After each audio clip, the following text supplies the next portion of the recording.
آپ مال کما رہے ہیں اپنی آسائشوں کے لیے لیکن عبادت بن رہی ہے. عبادت بن رہی ہے. ٹھیک ہے, آپ کھانا کھا رہے ہیں سنت طریقے سے, عبادت بن رہی ہے. کہ حضرت عمر فاروق رضی اللہ تعالیٰ عنہ کا مال زیادہ تھا. ہاں, مال جو لے کے آئے رسول اللہ سے کوانٹٹی میں وہ زیادہ تھا. حضرت ابوبکر صدیق رضی اللہ تعالیٰ عنہ جو لے کے آئے وہ تھوڑا تھا.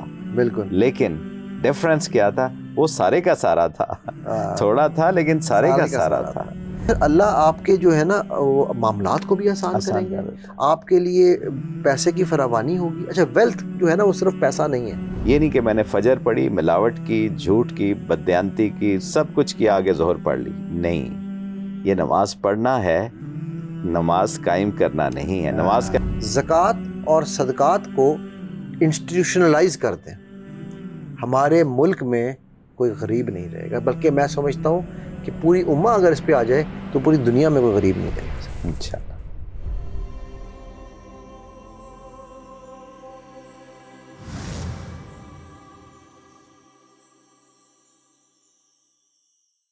السلام علیکم ورحمۃ اللہ وبرکاتہ ویورز.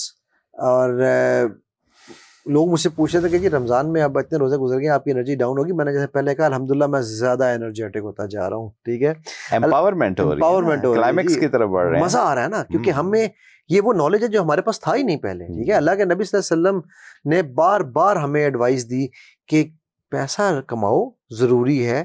کہ اگر نہ ہوتا تو دیکھیں اللہ کے نبی صلی اللہ علیہ وسلم اگر اس چیز کی اہمیت نہ ہوتی نا تو زبدن بار میں نواف کو کبھی نہ کہتے جا کے تو پیسہ کما کے آ. جی, ٹھیک ہے, اہمیت نہ ہوتی تو کبھی نہ کہتے کہ کون اللہ کے لیے اللہ کی راہ میں خرچ کرے گا. تو حضرت عمر نے کہا کہ میں تو اس دفعہ ابو بکر سے آگے نکل جاؤں گا رضی اللہ عنہ انمان. ٹھیک ہے, لیکن انہوں نے کہا نہیں یار میں نہیں جیت سکتا. ٹھیک ہے, سو پرسوٹ جو ہے نا اس کی.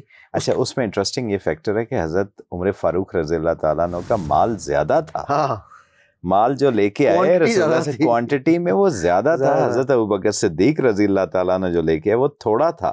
بالکل. لیکن ڈیفرنس کیا تھا, وہ سارے کا سارا تھا. تھوڑا تھا لیکن سارے کا سارا تھا.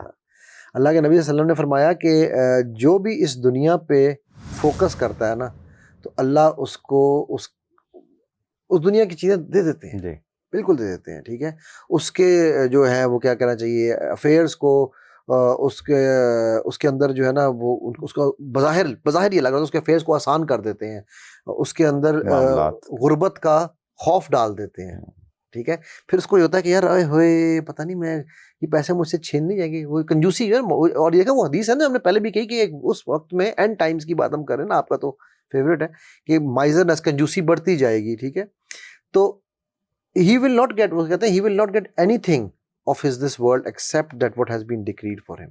yes, ملنا پھر بھی اس کو وہی ہے yes, جو اس کے لیے لکھ دیا گیا ہے. ٹھیک ہے, لیکن اگر اس کا نظریہ, اس کی نظر, اس کی نگاہ اس بات پہ ہوتی کہ یار آخرت میں کیا ہونا ہے میرے ساتھ. جی بالکل. وہ میں ہمیشہ ایک دعا پہ اس پہ کوٹ کرتا ہوں, یہ باتیں سنن نبی ماجہ کی حدیث ہے. ٹھیک, 4105 کہ ربنا آتنا فی الدنیا, پہلے کون سی دنیا, حسنۃ, دنیا کی حسنۃ والآخرۃ حسنۃ, وہ بھی بیسٹ. پہلے دنیا کا ہے. یس, لیکن دنیا کا مطلب یہ پہلے آنے والی, آخرت کا مطلب آخر میں آنے والی. تو اس میں ہم نے اگر آپ اللہ کے ہاتھ میں اللہ سے مانگیں گے اور اللہ کی راہ میں خرچ کریں گے, وہ انفاق فی سبیل اللہ والی بات بڑھا جاتی ہے, تو پھر اللہ آپ کے جو ہے نا معاملات کو بھی آسان کریں گے, آپ کے لیے پیسے کی فراوانی ہوگی. اچھا, ویلتھ جو ہے نا وہ صرف پیسہ نہیں ہے. جی, ویلتھ میں اور بہت ساری چیزیں آ جاتی ہیں. ٹھیک ہے, تو ورلڈلی گینز تو آپ کو ملنے ہی ملنے ہیں آخرت کے حساب میں. ٹھیک ہے جی, سو سوکھ مدینہ میں سر ہم اور کوئی پوائنٹ مس تو نہیں کر رہے اس میں ایک صرف پیراڈائم میں آپ کو بتاؤں, اور سورہ قریش کی نسبت سے پیراڈائم آپ کو بتاؤں. کیا بات ہے, کیا بولے, چھوٹی سی سورہ مبارکہ ہے لیکن ہمارے سارے مسائل کا حل ہے اس کے اندر. آپ دیکھیں آج کا ماڈرن انسان جو ہے اس کے دو ہی چیلنجز ہیں. ایک اس کو فزیکل سیکیورٹی چاہیے اور ایک فائنینشیل سیکیورٹی, میری جان بچ جائے, اور دوسری کیا ہے, میرا مال بچ جائے, یہ نوکری میری. اچھا, یہ دونوں جو چیلنجز ہیں اللہ تعالیٰ بتا رہے ہیں کیسے پورے ہوتے ہیں. آپ دیکھیں دو سب سے بڑے ماڈرن انسان کے چیلنجز ہیں, دونوں کا حل اللہ کیسے بتا رہے ہیں. الذی اطعمہم من جوع وآمنہم من خوف.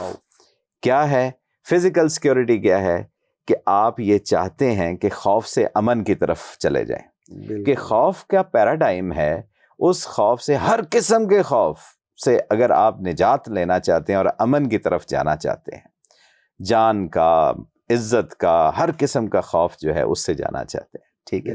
اور دوسرا بھوک سے روزی روٹی کی طرف جانا چاہتے ہیں، وہ فزیکل سیکیورٹی، اور یہ فائنینشیل سیکیورٹی آپ کو چاہیے. تو کرنا کیا ہے؟ پیچھے اللہ نے بتا دیا فَلْيَعْبُدُوا رَبَّ هَذَا الْبَيْتِ، کہ اس بیت اللہ کے رب کی عبادت کرنی ہے. اور یہاں سے عبادت کا مطلب بھی آ جاتا ہے. آپ نے پہلے ایک دفعہ بات کی کہ ہم نے صرف عبادت کو ہی سب کچھ سمجھ لیا، تو عبادت کو بھی تھوڑا سا میں ایکسپلین کر دوں. یہ بندگی ہے. اس میں چلنے سے پہلے نا میں آپ کی یہ جو ابھی آپ نے بات کوٹ کی نا، میں اس پہ حدیث قدسی ایک بیان کرنا چاہتا ہوں. ترمذی کی حدیث نمبر 2466 ہے، 2466، ٹھیک ہے.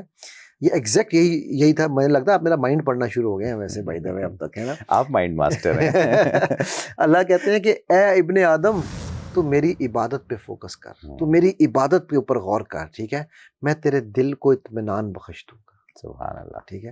اور اگر تو ایسا نہیں کرے گا، اللہ اکبر سر، یہ بڑی سخت بات، سخت ان سینس ہلا دینے والی بات ہے.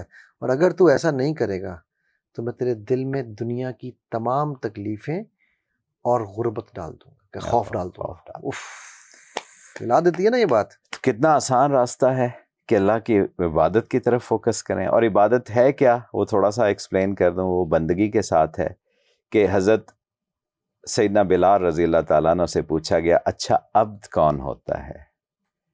کیونکہ عبد جو ہے وہ غلام کو بھی کہتے ہیں، اور وہ غلام رہ چکے تھے. ان سے پوچھا گیا اچھا عبد کون ہوتا ہے، کیونکہ وہی بتا سکتے ہیں، وہی کوالیفائڈ ہے یہ بتانے کے لیے. آپ نے یہ کوٹ کر دیا.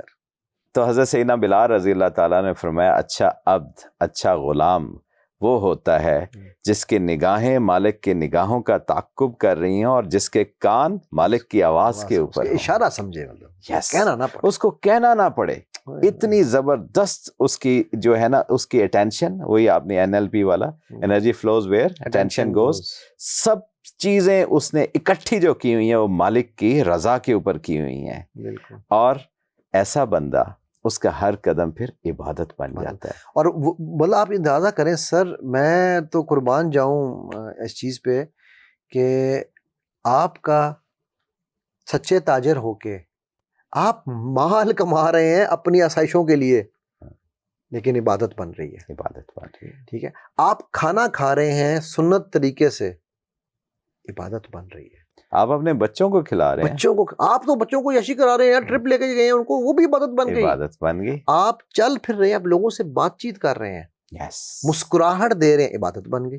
اس میں صرف یہ ہے کہ سامنے جیسے ہماری انگلی ہے نا، فوکس ہمارا اس انگلی کے اوپر ہوگا تو یہ نظر آئے گی، باقی سب بلر ہو جائے گا. پیچھے سامنے دیکھیں گے وہ نظر آئے گا، انگلی بلر. آج کل کیمرے یہ سب کچھ ثابت کر رہے ہیں نا، فوکس ڈی فوکس کرنا، ڈی فوکس والا. تو یہی اللہ کی رضا کی طرف ہماری نگاہ ہوگی تو سب کچھ دین کے مطابق ہو جائے گا. اگر وہ نہیں ہوگی، خواہش نفس آ جائے گا، وہ الہ بن جائے گا. جدا ہو دین سیاست سے تو رہ جاتی ہے چنگیزی. صلاۃ اور زکوٰۃ کا جو نظام کی ہم نے پہلے بھی بات کی تھی نا، صلاۃ صرف نماز کا نام نہیں ہے، صلاۃ ایک سسٹم ہے. حضرت عیسیٰ جب ایک دن کے تھے تو لوگوں نے آ کے مریم سے پوچھا کہ اس کو یہ کون ہے، تو انہوں نے کہا اسی سے پوچھ لو. تو انہوں نے کیا کہا، میں صلاۃ اور زکوٰۃ قائم کرنے آیا ہوں. ٹھیک ہے. تو حضرت ابراہیم نے بھی صلاۃ و زکوٰۃ کی بات کی. تو صلاۃ جو ہے وہ ایک نظام، سوشل سسٹم کا نام ہے، جس میں عبادات، یعنی کہ آپ جب اس سسٹم کو فالو کریں گے تو آپ کی ہر چیز عبادت بن جائے گی. اس کو بھی انگلیوں سے میں مثال اگر دوں، بالکل، کہ یہ 5 انگلیاں، یہ فجر، ظہر، عصر، مغرب، عشاء. ٹائم سپیس ایسے ہی زیادہ ہے اور باقی ایسے ہی پروپورشنیٹ ہیں. اللہ نے ایسا بندوبست کیا اور ہر ایک کے ساتھ یہ کر دیا. اور ہاتھ میں، اس ہاتھ میں بھی ٹھوک دی انگلیاں، اس میں بھی ایسی، کہ بھول نہ جانا یہ فجر ہے، یہ ظہر ہے، یہ عصر ہے، یہ مغرب ہے، عشاء ہے. تو فجر میں نے ادا کی تو مجھے اسی سسٹم کے اندر زندگی گزارنی. یہ نہیں کہ میں نے فجر پڑھی، ملاوٹ کی، جھوٹ کی، بددیانتی کی، سب کچھ کیا، آگے ظہر پڑھ لی. نہیں، یہ نماز پڑھنا ہے، نماز قائم کرنا نہیں ہے. نماز قائم کرنا ہے، میں نے حقوق اور معاملات، اخلاقیات، سارا یہ کچھ ہے اس کے صلاۃ. یس. اس کے بعد یہ ساری چیزیں ایسے کرتے کرتے عشاء کی اور اس کے بعد پھر فجر کی. یعنی دھرم میں تہجد بھی آ گئی نا جی, ہم نے تو یہ جو سسٹم ہے یہ سارا کھڑا کس کے اوپر ہے؟ تہجد کے اوپر. یہ تہجد کے اوپر کھڑا ہے, اور اس کی لوکیشن دیکھیں, فجر کے نزدیک ہے اور عشاء سے دور ہے.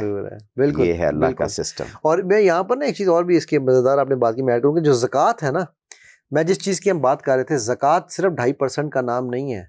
زکوٰۃ از دی اسلامک اکنامک سسٹم جس کی ہم بات کر, جس کو اللہ کے نبی صلی اللہ علیہ وسلم نے امپلیمنٹ کیا. اور عمر بن عبدالعزیز رحمۃ اللہ علیہ کے زمانے میں وہ ہم نے جو اللہ کے نبی نے پریڈکشن کی تھی کہ جی وہ کیا فرات سے وہ ایک عورت نکلے گی یمن سے, حضرموت سے, حضرموت سے نکلے گی اور وہ بے فکر ہو کے آگے پہنچے گی. تو وہ حضرت عمر بن عبدالعزیز کے زمانے میں وہ امپلیمنٹیشن وہ ہوئی. ٹھیک ہے, سو کوئی یہ یعنی یہ انجانا سسٹم نہیں ہے. تو زکوٰۃ کا سسٹم ہے. اور آپ دیکھو کہ ٹیکس کیوں ختم کیے, میں یہ بھی لوگوں کو بتاؤں, ابھی کچھ لوگ سمجھ رہے ہوں گے یار ٹیکس کیوں ختم کر دیا. ٹھیک ہے, جب اللہ نے ڈیفائن کر دیا کہ یار یہ 2.5%, عشر اتنے %, اور صدقے تمہاری مرضی کے, تو پھر ہم انسان کون ہیں ٹیکس لگانے والے؟ میں چیلنج کر کے کہتا ہوں آپ آج ٹیکسیشن سسٹم کو ایبولش کر دیں, زکوٰۃ اور صدقات کو انسٹیٹیوشنلائز کر دیں, ہمارے ملک میں کوئی غریب نہیں رہے گا. بلکہ میں سمجھتا ہوں کہ پوری امہ اگر اس پہ آ جائے تو پوری دنیا میں کوئی غریب نہیں رہے گا. انشاءاللہ. تو اینی ویز ویورز انشاءاللہ اس پہ کل مزید بات کریں گے. اجازت لیتے ہیں. السلام علیکم ورحمۃ اللہ وبرکاتہ.